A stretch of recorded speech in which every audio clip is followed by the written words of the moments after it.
Three Men in a Boat, to say nothing of the Dog, by Jerome K. Jerome. Chapter 1. Three Invalids. Sufferings of George and Harris. A Victim to 107 Fatal Maladies. Useful Prescriptions. Cure for Liver Complaint in Children. We agree that we are overworked and need rest. A week on the rolling deep? George suggests the river. Montmorency lodges an objection. Original motion carried by majority of 3-1. There were four of us, George and William Samuel Harris, and myself, and Montmorency. We were sitting in my room smoking, and talking about how bad we were. Bad from a medical point of view, I mean, of course. We were all feeling seedy, and we were getting quite nervous about it. Harris said he felt such extraordinary fits of giddiness come over him at times, that he hardly knew what he was doing. And then George said that he had fits of giddiness too, and hardly knew what he was doing. With me, it was my liver that was out of order. I knew it was my liver that was out of order, because I had just been reading a patent liver pill circular, in which were detailed the various symptoms by which a man could tell when his liver was out of order. I had them all. It is a most extraordinary thing, but I never read a patent medicine advertisement without being impelled to the conclusion that I am suffering from the particular disease therein dealt with in its most virulent form. The diagnosis seems in every case to correspond exactly with all the sensations that I have ever felt. I remember going to the British Museum one day to read up the treatment for some slight ailment of which I had a touch. Hay fever, I fancy it was. I got down the book and read all I came to read, and then in an unthinking moment I idly turned the leaves, and began to indolently study diseases generally. I forgot which was the first distemper I plunged into, some fearful, devastating scourge, I know, and before I had glanced half down the list of premonitory symptoms, it was borne in upon me that I had fairly got it.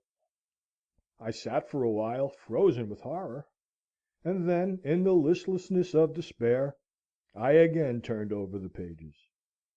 I came to typhoid fever, read the symptoms, discovered that I had typhoid fever, must have had it for months without knowing it, wondered what else I had got, turned up St. Vitus's dance, found, as I expected, that I had that too, began to get interested in my case, and determined to sift it to the bottom, and so started alphabetically, read up ague, and learned that I was sickening for it, and that the acute stage would commence in about another fortnight.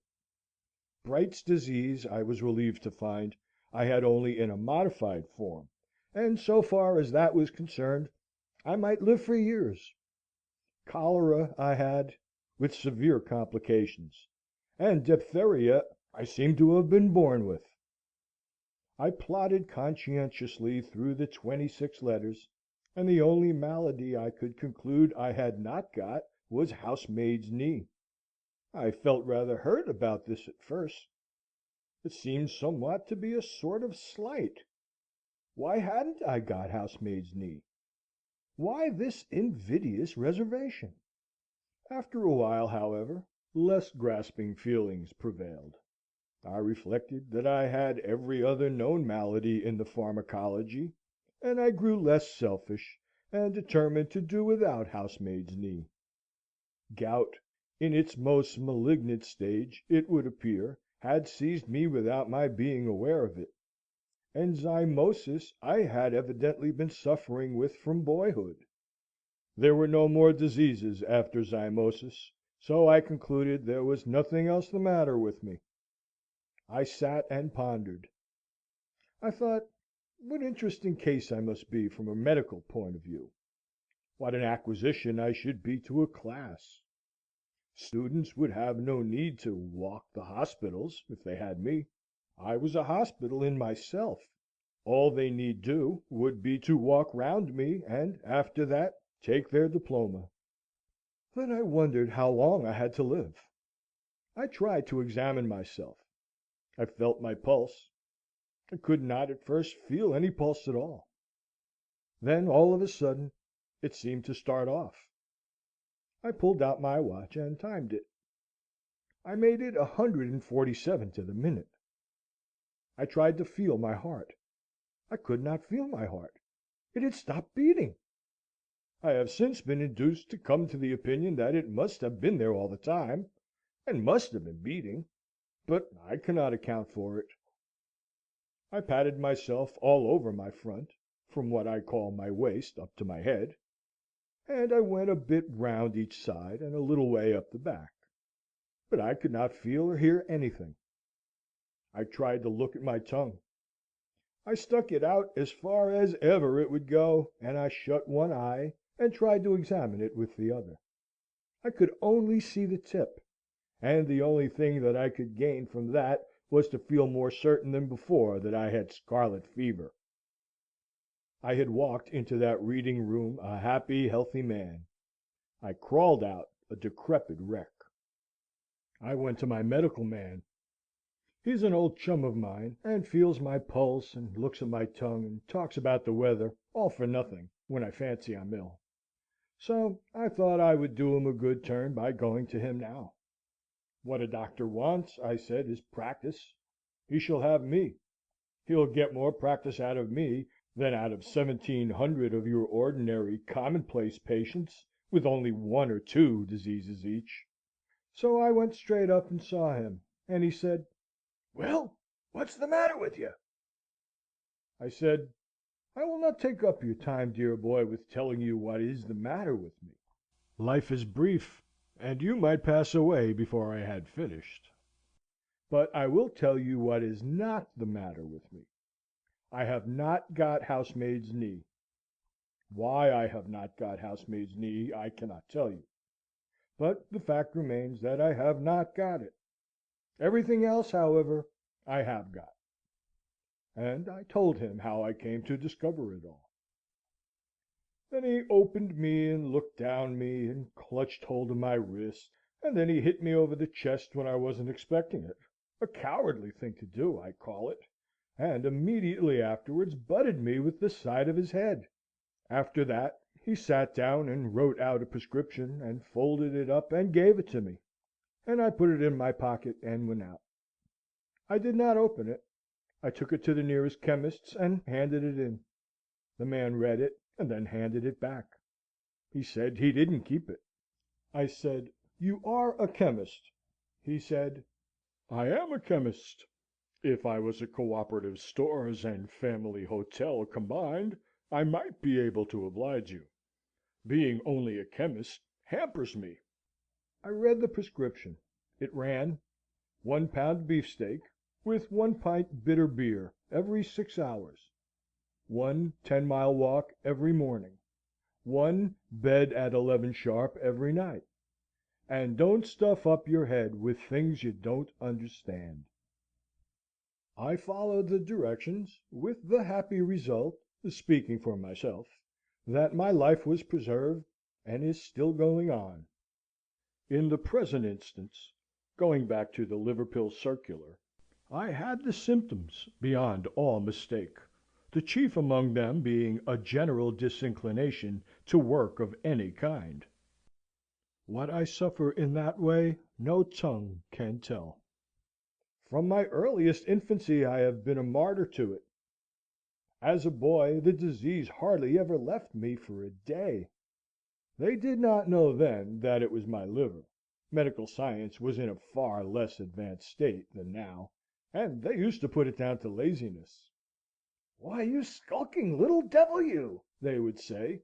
"Get up and do something for your living, can't you?" Not knowing, of course, that I was ill. And they didn't give me pills. They gave me clumps on the side of the head. and, strange as it may appear, those clumps on the head often cured me for the time being. I have known one clump on the head have more effect upon my liver, and make me feel more anxious to go straightway then and there and do what was wanted to be done, without further loss of time, than a whole box of pills does now. You know, it often is so. Those simple old-fashioned remedies are sometimes more efficacious than all the dispensary stuff. We sat there for half an hour, describing to each other our maladies. I explained to George and William Harris how I felt when I got up in the morning, and William Harris told us how he felt when he went to bed. And George stood on the hearthrug and gave us a clever and powerful piece of acting, illustrative of how he felt in the night. George fancies he is ill, but there's never anything really the matter with him, you know. At this point, Mrs. Poppets knocked at the door to know if we were ready for supper. We smiled sadly at one another, and said we supposed we had better try to swallow a bit. Harris said a little something in one's stomach often kept the disease in check, and Mrs. Poppets brought the tray in, and we drew up to the table, and toyed with a little steak and onions, and some rhubarb tart. I must have been very weak at the time, because I know after the first half hour or so I seemed to take no interest whatever in my food, an unusual thing for me, and I didn't want any cheese. This duty done, we refilled our glasses, lit our pipes, and resumed the discussion upon our state of health. What it was that was actually the matter with us, we none of us could be sure of, but the unanimous opinion was that it, whatever it was, had been brought on by overwork. "What we want is rest," says Harris. "Rest and a complete change," said George. "The overstrain upon our brains has produced a general depression throughout the system. Change of scene and absence of the necessity for thought will restore the mental equilibrium." George has a cousin who is usually described in the charge sheet as a medical student, so that he naturally has a somewhat family physicianary way of putting things. I agreed with George, and suggested that we should seek out some retired and old-world spot, far from the maddening crowd, and dream away a sunny week among its drowsy lanes. Some half-forgotten nook, hidden away by the fairies, out of reach of the noisy world. Some quaint perched eyrie on the cliffs of time, from whence the surging waves of the 19th century would sound far off and faint. Harris said he thought it would be humpy. He said he knew the sort of place I meant, where everybody went to bed at 8 o'clock, and you couldn't get a referee for love or money, and had to walk 10 miles to get your baccy. "No," said Harris. "If you want rest and change, you can't beat a sea trip." I objected to the sea trip strongly. A sea trip does you good when you are going to have a couple of months of it, but for a week it is wicked. You start on Monday with the idea implanted in your bosom that you are going to enjoy yourself. You wave an airy adieu to the boys on shore, light your biggest pipe, and swagger about the deck as if you were Captain Cook, Sir Francis Drake, and Christopher Columbus all rolled into one. On Tuesday, you wish you hadn't come. On Wednesday, Thursday, and Friday, you wish you were dead. On Saturday, you are able to swallow a little beef tea, and to sit up on deck, and answer with a wan, sweet smile when kind-hearted people ask you how you feel now. On Sunday, you begin to walk about again, and take solid food. And on Monday morning, as with your bag and umbrella in your hand you stand by the gunwale, waiting to step ashore, you begin to thoroughly like it. I remember my brother-in-law going for a short sea trip once, for the benefit of his health. He took a return berth from London to Liverpool, and when he got to Liverpool, the only thing he was anxious about was to sell that return ticket. It was offered round the town at a tremendous reduction, so I am told, and was eventually sold for 18d. to a bilious looking youth, who had just been advised by his medical men to go to the seaside and take exercise. "Seaside!" said my brother-in-law, pressing the ticket affectionately into his hand. "Why, you'll have enough to last you a lifetime; and as for exercise, why, you'll get more exercise sitting down on that ship than you would turning somersaults on dry land." He himself, my brother-in-law, came back by train. He said the North Western Railway was healthy enough for him. Another fellow I knew went for a week's voyage round the coast, and, before they started, the steward came to him to ask whether he would pay for each meal as he had it, or arrange beforehand for the whole series.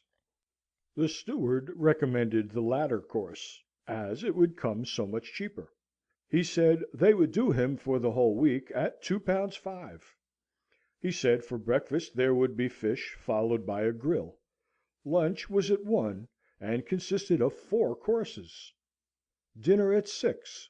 Soup, fish, entree, joint, poultry, salad, sweets, cheese, and dessert, and a light meat supper at 10. My friend thought he would close on the £2 5 job, he was a hearty eater, and did so.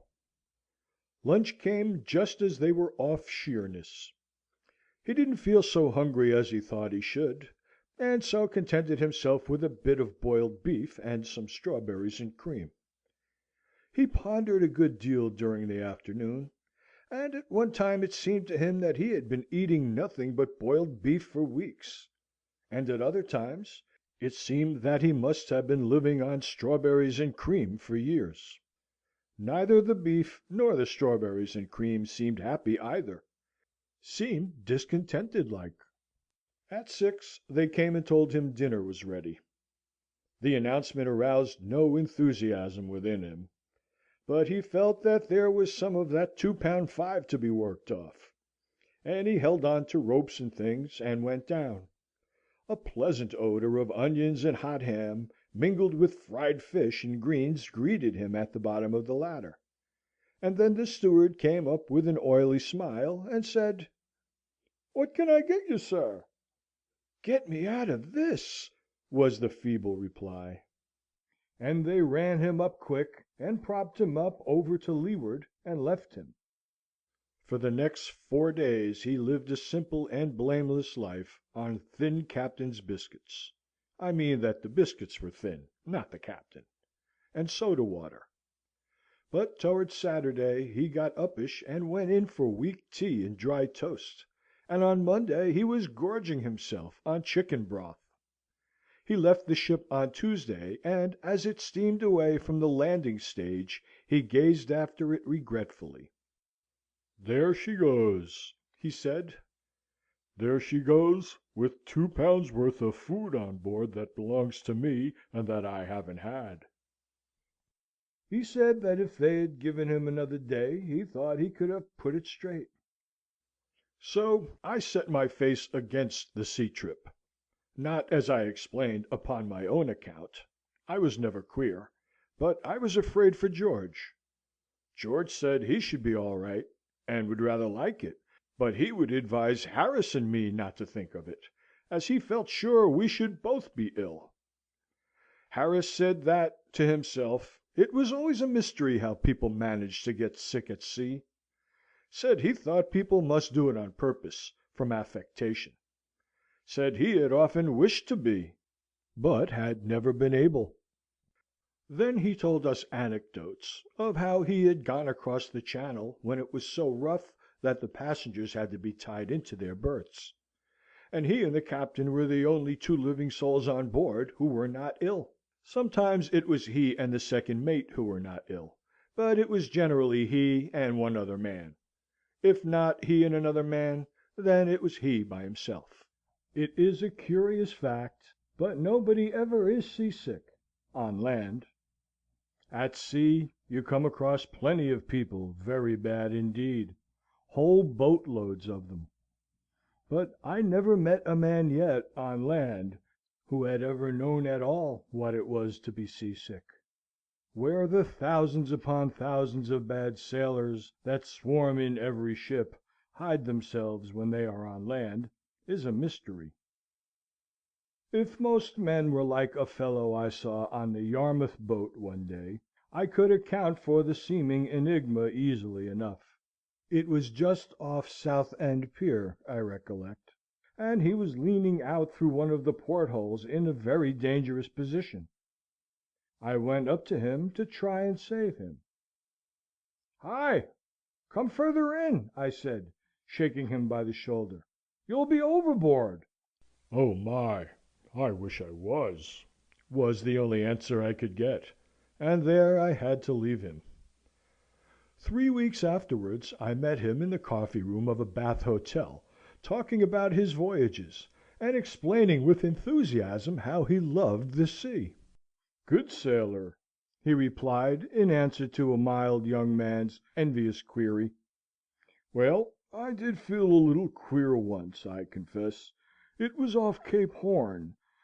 The vessel was wrecked the next morning." I said, "Weren't you a little shaky by Southend Pier one day, and wanted to be thrown overboard?" "Southend Pier?" he replied, with a puzzled expression. "Yes, going down to Yarmouth. Last Friday 3 weeks." Yes," he answered, brightening up. "I remember now. I did have a headache that afternoon. It was the pickles, you know." "They were the most disgraceful pickles I ever tasted in a respectable boat. Did you have any?" For myself, I have discovered an excellent preventive against seasickness, in balancing myself. You stand in the centre of the deck, and as the ship heaves and pitches, you move your body about so as to keep it always straight. When the front of the ship rises, you lean forward till the deck almost touches your nose; and when its back end gets up, you lean backwards. This is all very well for an hour or two, but you can't balance yourself for a week. George said, Let's go up the river. he said we should have fresh air, exercise, and quiet. The constant change of scene would occupy our minds, including what there was of Harris's, and the hard work would give us a good appetite, and make us sleep well. Harris said he didn't think George ought to do anything that would have a tendency to make him sleepier than he always was, as it might be dangerous. He said he didn't very well understand how George was going to sleep any more than he did now, seeing that there were only 24 hours in each day, summer and winter alike, but thought that if he did sleep any more, he might just as well be dead, and so save his board and lodging. Harris said, however, that the river would suit him to a T. I don't know what a tea is, except a sixpenny one, which includes bread and butter and cake ad lib, and is cheap at the price if you haven't had any dinner. It seems to suit everybody, however, which is greatly to its credit. It suited me to a T, too, and Harris and I both said it was a good idea of George's, and we said it in a tone that seemed to somehow imply that we were surprised that George should come out so sensible. The only one who was not struck with the suggestion was Montmorency. He never did care for the river, did Montmorency. "It's all very well for you fellows," he says. "You like it, but I don't. There's nothing for me to do. Scenery is not in my line, and I don't smoke. If I see a rat, you won't stop, and if I go to sleep, you'll get fooling about with the boat and slop me overboard. If you ask me, I call the whole thing bally foolishness." We were 3-1, however, and the motion was carried. End of chapter 1.